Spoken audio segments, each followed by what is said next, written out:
सफलता मेहनत से मिलती है या किस्मत से? सफलता मिलती किस चीज़ से है, मेहनत करने से या फिर किस्मत से? दोस्तों, इस बात पर कोई शक नहीं है कि सफलता तो मेहनत करने से ही मिलती है, लेकिन ये बात डिपेंड करती है कि आप मेहनत सही चीज़ पर कर रहे हैं या नहीं। मेहनत करने से किस्मत को बदला तो जा सकता है, लेकिन सिर्फ तब जब आप सही काम में मेहनत कर रहे हों।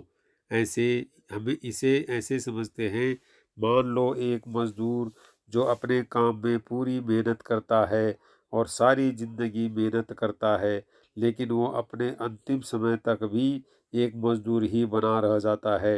लेकिन दूसरी तरफ एक दूसरा मज़दूर जो अपने काम में थोड़ा और मेहनत करता है और मिस्त्री का काम सीख लेता है और धीरे-धीरे मिस्त्री के काम से ठेकेदारी करना सीख लेता है और कुछ सालों में उसके नीचे कई सारे मज़दूर काम करने लगते हैं। मेहनत दोनों ने की, लेकिन एक मज़दूर से मज़दूरी बना रह गया और दूसरा मालिक बन गया। दोस्तों, ये एक एग्ज़ाम्पल है मेहनत से किस्मत को बदलने का। बस आपको ये जानने की ज़रूरत है कि किस काम को आप बेहतर कर सकते हैं, उसी में मेहनत कीजिए। सारी ज़िंदगी एक ही जैसा काम करके उसी में दिन-रात गधों की तरह मेहनत करके किस्मत नहीं बदलती। मेहनत से किस्मत को बदलने के लिए सोच को बदलना भी ज़रूरी है। कुछ नया सोचना ज़रूरी है। सिर्फ मेहनत करने से सफलता मिल जाएगी और उसी काम में जिसमें आप बार-बार फेल हो रहे हैं, तो ऐसी सोच रखना बस एक बेवकूफ़ी होगी।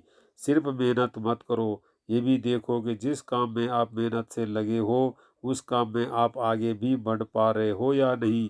कड़ी मेहनत करने के बाद भी अगर आप उस काम में वही हो जहाँ से शुरुआत की, तो हो सकता है आपकी किस्मत खराब है और अब आपको अपनी मेहनत किसी और काम को आजमाने में करनी चाहिए। क्या पता आपकी किस्मत किसी दूसरे काम में हो जिसमें आपको जल्दी सफलता मिल जाए। मेहनत और किस्मत के खेल को ठीक से समझ पाना इतना आसान नहीं है। ये दोनों ही चीज़ें हर किसी के लिए अलग-अलग तरह से काम करती हैं। लक, हार्ड वर्क और सक्सेस पर लिखी हुई ऊपर की सारी बातें खास उन लोगों के लिए है जो अक्सर ये कहते रहते हैं कि मैंने पूरी मेहनत से काम शुरू किया और मैं उसमें भी फेल हो गया, मेरी तो किस्मत ही खराब है।